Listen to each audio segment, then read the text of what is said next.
Welcome to the Complete Story Series, where I take trade paperbacks and single issues and I break them down into digestible bites, giving you a quick, condensed version of your favorite storylines as I read them dramatically back to you and pretend that I know how to voice act. Today we're going to be covering the Silk character, who was recently announced by Sony to be getting her own movie. Now, Silk is one of my favorite female Spider-Man characters, and I had to go digging around for a storyline that was really good standalone and didn't tie into her long run. That story is Spider-Man and Silk in Spider-Fly. Enjoy.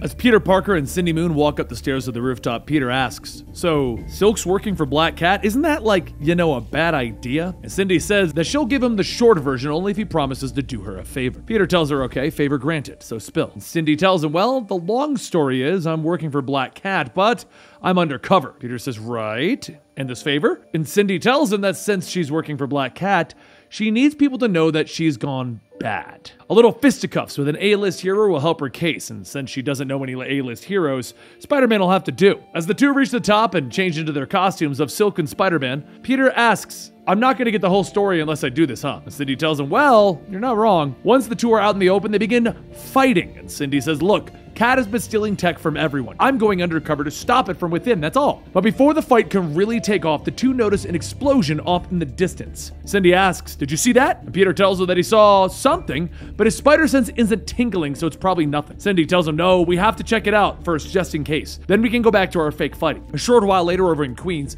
Peter says that this is around the place where he's from. For the record, his spider sense is still not tingling. Cindy scans the area and says that the explosion came from a little shack over there. So the two of them jump down and a large mechanized T-Rex steps out and yells, Chronosaurus Rex means you no harm. Do not get in Chronosaurus Rex's way, though. Peter webs up one of Rex's arms, stating that in his experience, when people talk in third person, it usually indicates they do mean harm. Rex swings back, yelling, back away, or feel the wrath of Rex. Cindy says you should probably just workshop that catchphrase. Not sure it's really catching on. Suddenly, a shoulder-mounted gun springs out and begins to fire at the two of them, with Rex shouting, come on, just leave me alone. I have an important mission, and that's to change time. As Rex presses the button on his wrist, Cindy asks, did he just say change time? And Peter says, yeah, unfortunately. Rex shouts, not to worry. If all goes well, this will never have happened in the first place. But before he can do anything, a bright light shines and Peter and Cindy find themselves falling throughout time. Cindy asks what's going on, and Peter tells her that he's 99% sure they're falling through time. Seriously, time travel is the worst, but whenever we're going, don't touch anything. Cindy tells him that she knows the butterfly effect. Mess with stuff in the past, alter the future. And a few seconds later, the two of them reappear in the same backyard, but it seems like they've gone back about 10 years into the past. Cindy says that they should probably get out of their costumes so they don't draw that much attention to themselves, but after creating a web cocoon, Peter begins to state, oh, what a... And Cindy tells him, don't say it. And Peter finishes, tangled web we weave. Cindy yells, seriously, stop. Peter tells her, fine, first things first, find Rex. And just as he says that, Rex jumps down with Cindy stating that she's already found him. Rex begins to shout, you ruined time jump, now I'm late. And Cindy says, look, whatever you're doing, you don't want to do it, because it's possible that we're all going to be deleted from history. Rex pushes another button on his wrist telling them, well, some history's just gotta change. So long, dummies. And after a few more moments, Rex looks at his wrist stating, no, it has to work, it just has to.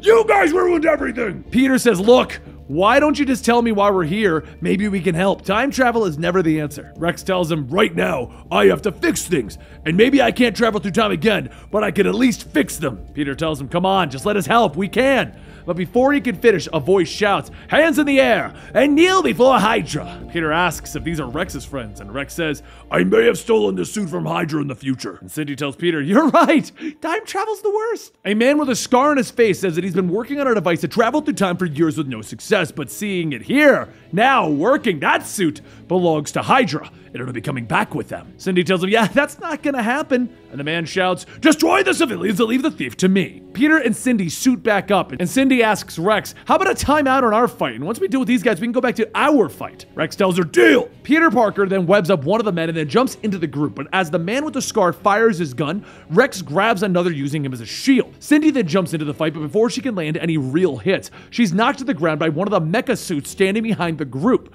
Peter webs up the helmet, charging in with a trash can lid to throw the suit off balance, while Cindy uses that time to jump away. Rex then runs in, grabbing another suit, and as the man inside shouts, "Prepare to die!" the man is hit with webbing in his face, and he yells, "No! Do not destroy the suit!" The man with the scar says, "Look, I can see that you are clearly a skilled thief. We can put your skills to use. Work with Hydra." And Cindy asks Rex, "Do you have any more of those rockets?" And a second later, a loud explosion goes off, shaking the entire neighborhood. Cindy then asks another group of men, "Why are you still here? Do you want to get hit with rockets too?" Just as she says that, she notices her webs are starting to loosen, and she asks Peter if he's, feeling weird or anything. As Cindy falls onto one of the men, the two men webbed up state that the webs are starting to disappear. Peter looks at his webs and sees them fading as well, and he says, "Yeah, that's not good." One of the men shouts that they're defenseless, get them.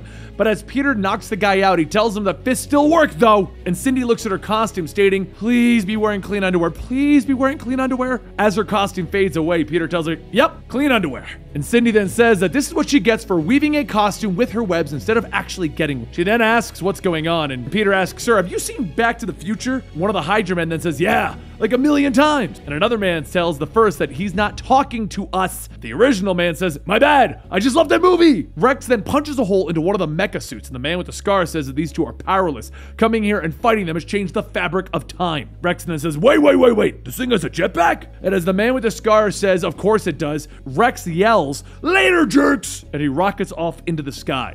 The man with the scar then fires his gun into the air, shouting for Alpha Unit to get on him, and Beta Unit deal with the mess. As everyone leaves, one of the men from Beta says, "All right, you heard the man."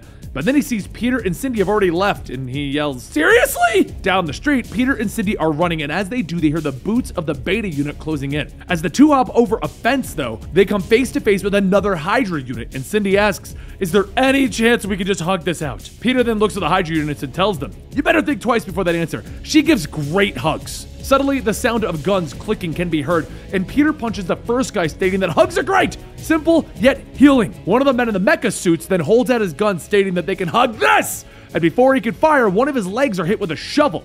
The suit topples over, and the other men look around, and then they too are hit with shovels. As the other Hydra men start to run, Peter begins to yell, "Yeah, that's right! Thanks for the assist, Shovel Man!" And the man with the shovel tells him, "Yeah, well, I'm the head of the neighborhood watch. The name's Ben Parker. Now, which of you is going to explain what's going on?" Peter's eyes widen as he tells himself, "I cannot freak out. Wait, I am freaking out. Wait, are you Ben Parker?" Ben tells him, "That's me, born and raised. Do we know each other? You look awfully familiar." Peter clears his throat, telling him, no, I am, how would you say, not from around here. We're from the French Canada." And Ben asks, "Does everyone up there run around in their pajamas, or is it just the two of you?" Peter sighs, telling them, "Actually, we're superheroes from the future." And Ben tells them, "I liked it better when you were from Canada. Talk or I'm calling the cops." Peter tells them it's true. They're from the future, about 10 years or so. They're trying to stop someone calling themselves Chronosaurus Rex, who happened to have a time machine. But when they tried to stop him, well, they ended up traveling back with him. And shortly after that, those Hydra goons all showed up, and, well, he showed them the business end of the shovel. And that's their story. They'd like to get out of his hair now. It was nice seeing you again, Ben, great meeting you. As Peter and Cindy begin to step away, Ben tells them, "You come into this neighborhood in your pajamas, claim you're from the future, and now you're just gonna walk out of here? I've seen a lot in my day, but this is a bit much. However, if you're looking for someone, you're coming alone. This is my neighborhood. My wife and nephew live here, and it's my job to make sure it's safe." Suddenly, Cindy begins to put things together and whispers, "Wait, that's Ben Parker? Like Uncle Ben?" And Ben asks, "Does everyone repeat names where they come from in the future?" Cindy tells him, sorry. Ben laughs and says that he's just gonna chalk it up to some kind of time travel sickness. And Peter tells him, "Deal. But how are we supposed to find Rex now?" Ben then points out to one of the knocked out men, stating, "You could always ask this dummy." And a few moments later, the man shouts, "I'll never talk! I'm a trained agent of Hydra! I can withstand Daddy! Oh, stop, please!" Ben begins to loosen his grip after just twisting the man's arm, and Cindy whispers, "Your uncle's a total badass, Peter." The man then says that those idiots weren't lying. Time travel is real, and it belongs to Hydra. They've been working on it for years, spending billions in R&D. It's been his boss Cole's life work, and after so long without any success, funding has been cut. And that's when they detected a radioactive heat signature, one identical to their prototype. The signal indicated that a successful run of the suit had been made, and with the suit still in containment, it meant that a functional version was made. They also discovered that the signal was coming from the home of one of their agents, James Harper. He hasn't been showing up to work, so they figured that he must have stolen the prototype from the future. Ben then tells him, "Well, stories match up, and this is James's house. though I will admit I don't know much about the guy. Ben knocks on the door to his house, and with no answer, he opens the door asking if Maria, James' wife, is home. Still with no answer, everyone heads inside to take a look around, but as Cindy heads into the living room, she calls out that she might have found something. The room, for the most part, is cleaned, except for a picture that was thrown onto the floor. She picks it up, and as everyone looks at it, Ben says that is James and Maria. And Cindy says, yeah, this has domestic dispute written all over it. She couldn't even imagine what it's like to be married to a Hydra agent. The man tied up says that Hydra doesn't permit their agents to have frivolous attachments, and James kept this a secret. He and his wife probably stole the prototype together, and when Hydra gets their hands on them, Ben punches the man before he could finish and says, sorry, I couldn't listen to that guy go on anymore. We need to find the Harpers before Hydra does. Right, but how are we supposed to do that? Ben says, good old-fashioned police work. And pants, definitely gonna need to get you guys some pants. After rummaging through the closets, Peter and Cindy head back downstairs, and Ben says, you know, you clean up pretty nice. And Cindy then asks, how are they supposed to find the Harpers? Google hasn't even been invented yet. Peter says, well, I know of some Hydra hidden bases. Maybe we can go search them. But as the two begin to go on, Ben walks away for a moment and then comes back yelling, shut up! Look, I may not know how you do things in the future, but here,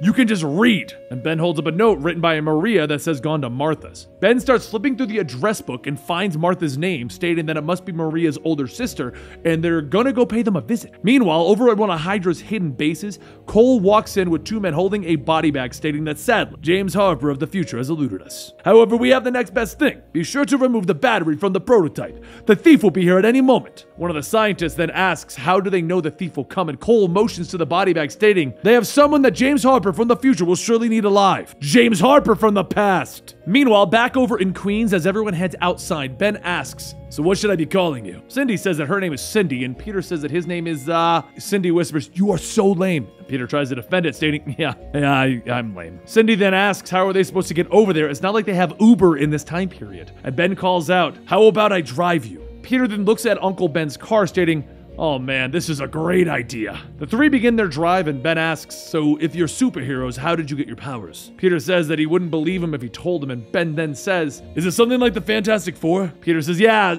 something like that, and Ben asks, why do you do it? Peter says, well, a wise man once told me, with great power comes great responsibility. Ben pauses for a moment and says, my old man used to say that, though he would say, there must also come great responsibility. Ben then asks, so what's life like when you're not a superhero? Peter tells him, well, I run a global company. We work on developing new tech that can change the world. Ben laughs, telling him, maybe my nephew can enter in there. He always loves that kind of stuff. Peter laughs, telling him maybe. As the drive continues, Cindy looks out the window and sees her past self with her ex-boyfriend Hector. This is their chance, she says. She can stop them, warn them not to leave things the way that they left them, to tell her not to go to that bunker. They need to stop the car. She could prevent her entire crappy life. Peter tells her that she knows she can't do that. Ben says, maybe she's right. Heck, if I could just go back and change the past, I would. If I could bring back my brother and sister-in-law, I would do it in a heartbeat, just to tell them that I loved them. But Tony is right. What's done is done. You change something now, where does it stop? Cindy sits back in the seat and just thinks to herself before telling them, just keep on driving. A few more minutes go by of silent driving, and the three arrive in Hell's Kitchen, where Maria's sister Martha lives. Ben walks up and rings the doorbell, and as a woman answers, he asks if she's Martha.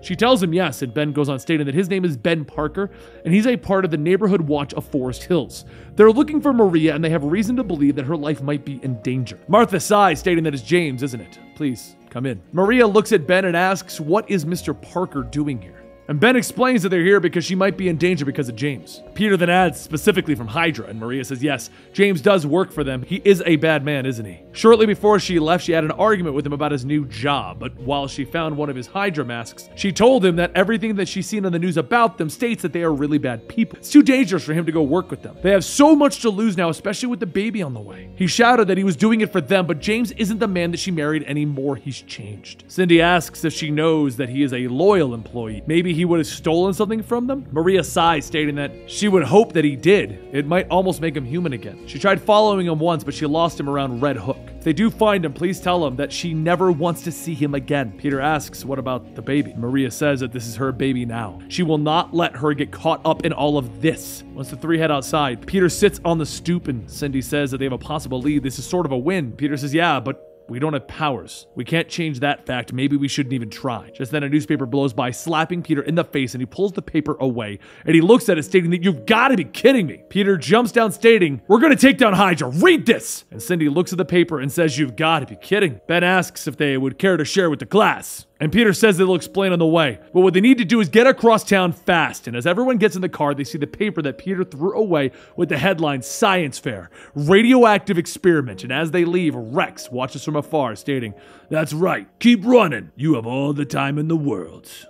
And there you have it. Time travels all timey-wimey, wobbly-woobly. I don't know the full saying, but you all know it's Doctor Who. Anyway, Peter Parker and Cindy Moon are in the past dealing with working with Uncle Ben as a really badass kind of Brooklyn guy going to fight. You know what? You enjoyed the video. Why don't you subscribe to the channel, because part 2 is going to come out next Thursday right here at Comicstorian. You can also find me on Twitter at Comicstorian, where every Wednesday through Sunday I put out my various reviews of your favorite comic books as they come out. Anyway, that's really all I got for you. Thank you for sticking around. I'll see you next time right here